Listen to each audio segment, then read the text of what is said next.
The journey as an artist is often an unexpected one, and I'm here to share my story about how I found my art style and offer some tips that will help you find yours. Hi, my name is Laura and I'm the artist here at Moontime Collective. I've always had a passion for expressing myself through drawing and writing.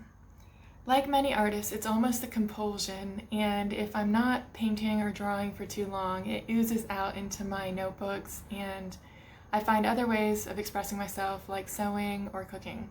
Most of my work so far fell into two camps. On the one hand, I was doing a lot of realism, especially landscapes, and on the other hand, hidden in my notebooks was lots of sketched out emotional expression that I hid from the world.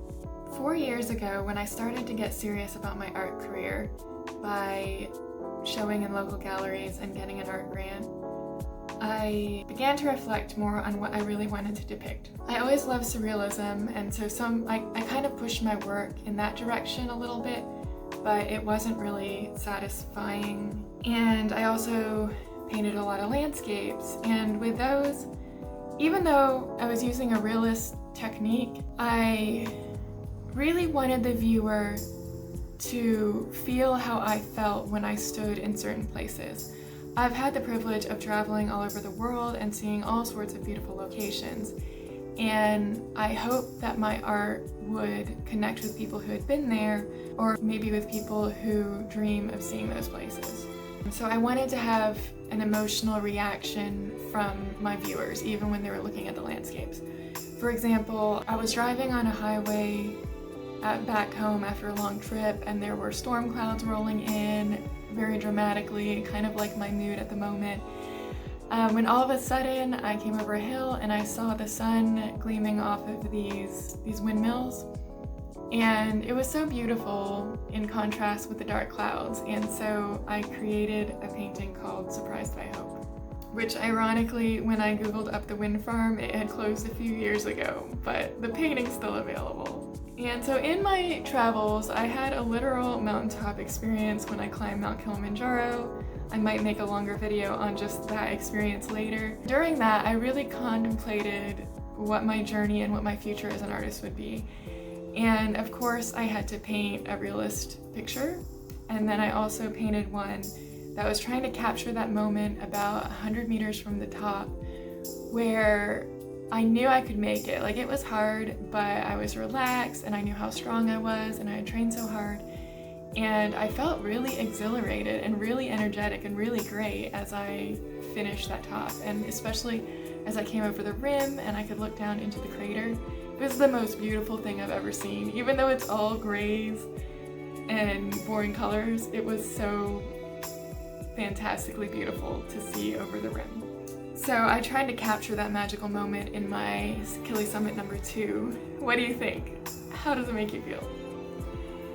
And so I started to use my landscapes to express more emotions. But then I started to be afraid if I just expressed my emotions, I was afraid that people would think I was crazy. I saw this documentary on an artist who had multiple personality disorder, and as they slowly lost their mind, their paintings had more and more eyeballs in it, and I was afraid to paint eyeballs for a few years because I thought it would be too weird. Like, when I started to sketch things or paint with watercolors real quick, it made me nervous. So I decided at one point I had to get over that, so I painted this little triangular piece of work that's part of a series I'm doing on womb liberation, and I'm happy with how it turned out. It might not be the most beautiful artistically, but I had to grapple with that fear of painting eyeballs, and then look at one of my more recent works, which is basically all eyeballs, and kind of grapples with that fear of being seen and fear of what happens when people look at you. And then in the beginning of the summer, I was kind of craving a boost in my artist journey, so I was looking at different month-long programs, maybe flying over to Italy, which, stay tuned because we'll see how that unfolds. I'm still planning a trip, but it might be slower and longer than I first anticipated.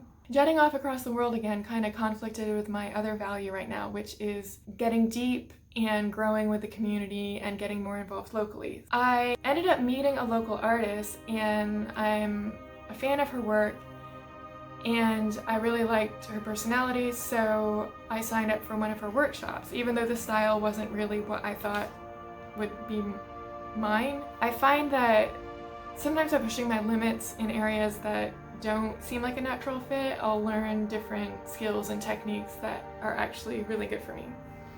So I signed up for her workshop, and it's all about mark making, and let me show you the piece I came up with because I think it's kind of hideous, but I used her techniques of just making marks and taking a moment to feel how I felt about the painting and then moving forward from that moment by moment perspective instead of planning the whole painting out, and something really clicked. And strangely enough, this painting, it was everything I'm afraid of expressing as an artist, because it looks kind of crazy, it looks kind of like a crazy person with all the lines and the eyeballs staring, the little smirk. Tell me what you think. It's on the wall, but it's hanging on my wall right now to remind me to let go of all rigidity and just paint how I feel. You know, let the journey teach you. Something clicked at that workshop, and I combined that with my own meditation and drumming techniques and my own practices as an artist, and I created two pieces that might be my two favorites ever. Let me show you. Especially with the first one, whenever I felt stuck, I would just flip the painting over and contemplate, like, how do I really feel? How do I feel about this experience, this mystical experience, and then painting from that. And I'm really happy with the results. I think it does capture the goal. But tell me what you think in the comments. I want your opinion. Started with an idea from a sort of mystical, spiritual experience, and then I just made marks and changes as it developed to capture the final result. If you're watching this to learn how you might find your art style, I'm going to leave you in summary with the following 3 tips. The first one is to face your fear. Even if it's in private, in your notebooks, or better yet, in public, paint what you're afraid to paint, express what you're afraid to express, and learn how to say what you want to say, especially if the topics are difficult. Unearth what you're afraid of. Second, experiment with techniques that you don't think are good for you. By trying and challenging yourselves, you create different pathways in your brain, and something might click where it informs your style and really helps your journey as an artist move forward. And lastly, of course, keep practicing, keep painting, express yourself as much as you can, and you will look back and see the journey of how your art style took form. Well, let me know how it goes, and thank you for watching. Please like and subscribe as I grow my channel. I'm hoping to post once or twice a week, so stay tuned if you like content like this. Thank you. Bye.